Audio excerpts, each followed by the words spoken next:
For the past 4 years, I've been traveling the world, and on my journey across these continents, I've met countless fascinating individuals who all have different perspectives on life.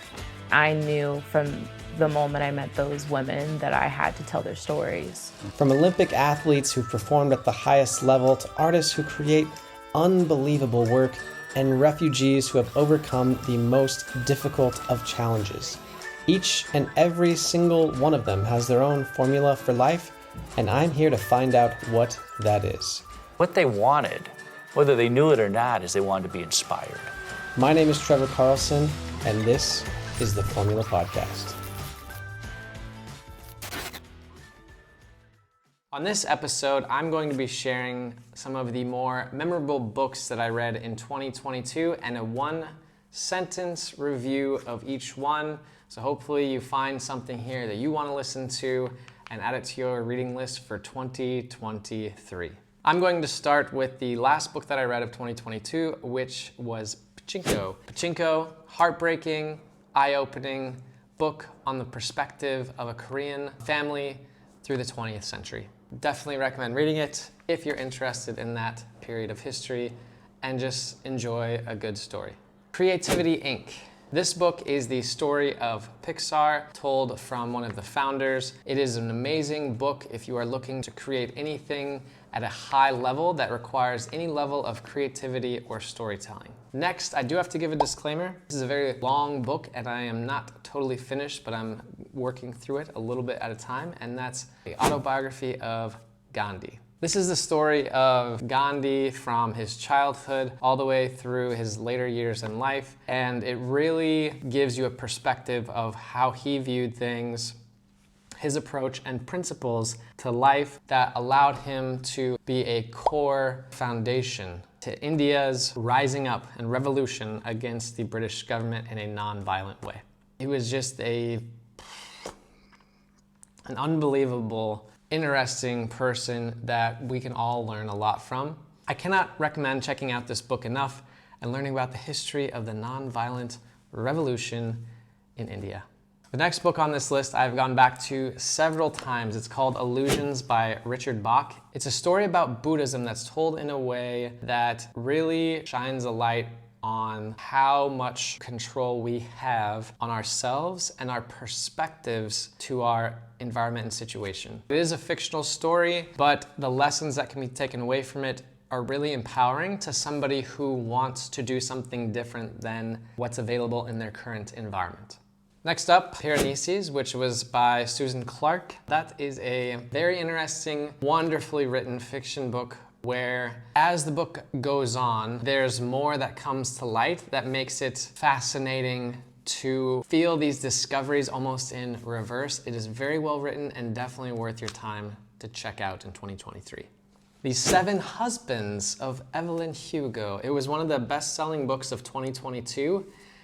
One that I picked up not because it really fits into my normal type of book I would read. That's actually why I read it, because I wanted something that was a little bit different. It shows you the perspective of somebody who doesn't view themselves as necessarily a good person, but somebody who did the things that they had to do to get what they wanted out of life. This is How We Lose the Time War.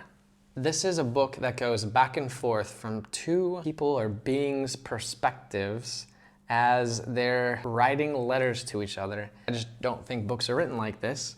It's amazing, it's a wonderful read, it's a lot of fun. If you enjoy science fiction and something that's a little bit different, you're definitely gonna enjoy this book. Before the Coffee Gets Cold, my absolute favorite, probably my favorite fiction book that I read in 2022. It was amazing, stunning. Man, I cried while reading it. It's about a cafe where there's one chair that you can travel back in time, and you can only stay until your cup of coffee is gone. It's a very limited opportunity, but amazing, magical things happen. I highly recommend you read this book. It is unbelievable. I cannot describe it.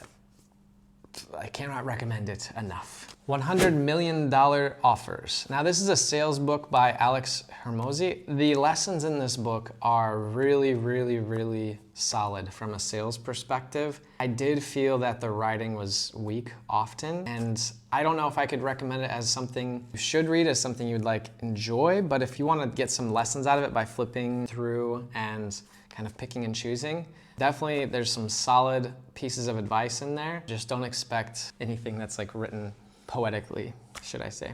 Next up is How to Love by the famous Vietnamese monk Thich Nhat Hanh. Hopefully I pronounced his name correctly. It takes for the tenets of Buddhism, loving kindness, compassion, joy, and freedom when it comes to loving our partner or ourselves. And I think that in today's society, anything that promotes love between you and yourself, or you and your partner, or friends, or family, or strangers, is something we could all probably use a little bit more of.